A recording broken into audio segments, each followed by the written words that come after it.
Steve is listening in Georgia. You're up next. You're on CBS Sports Radio. Hey, Miss Amy. It's going to be really hard to follow up on that and switch it back over to the action on the field, but I'll try. All right. Seattle Seahawks, third quarter, Pete Carroll's decision to punt when they had scored a couple of touchdowns and they were crawling back into that game. I'm mystified at the decision, even though it was 4th and 10 or 12 or so. They were in Carolina territory, and they backed up. You know, they pinned Carolina back, but then Carolina ran off a bunch of clock, and Seattle ended up not scoring that third touchdown until there were only 6 minutes left in the game. I was wondering if you could help me understand Pete Carroll's decision there, because, you know, they talked about it after the game was over that they ran out of time. Well, 12 minutes went off the clock between that decision and the time they scored their third touchdown. And so what do you think they should have done instead? I think they should have gone for it and put their foot on the throat of Carolina, because if they make it and they go in and score right there and they pull it to 31-21 right at the end of the third quarter, I think Carolina would be, you talk about having a tight butt, boy, they would have really gotten tight. Well, I don't think the foot on the throat analogy works when you're down by more than 2 scores. However, I understand what you're saying. The thing is, if that backfires, it backfires royally and blows up any chances that you have to come back.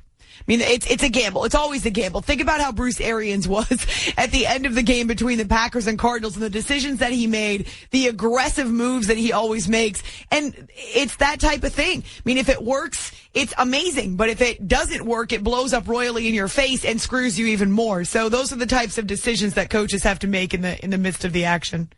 Well, it's not like they were on their own 30-yard line. I mean, they were on the Carolina 40. But anyway, no, I get it. But, I mean, you give up 31 points in the first half, and what are you going to do? I mean, this is the kind of thing that you put yourself into. So while you're talking about how that may have been the difference, I say giving up 31 points in the first half was the difference.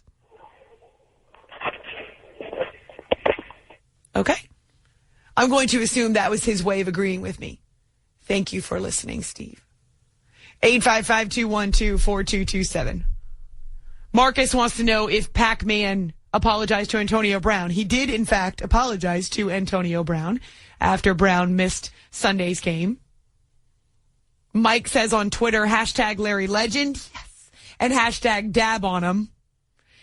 Now, is that a Panthers reference? Because, of course, everybody dabs these days. That's a thing. Even Andy Reid dabs, which he really never should. Andrew says the coin flip should not matter that much. It's 50% of the outcome. Whether the first team can score is the other. No sense. Now, see, Andrew, I disagree with you.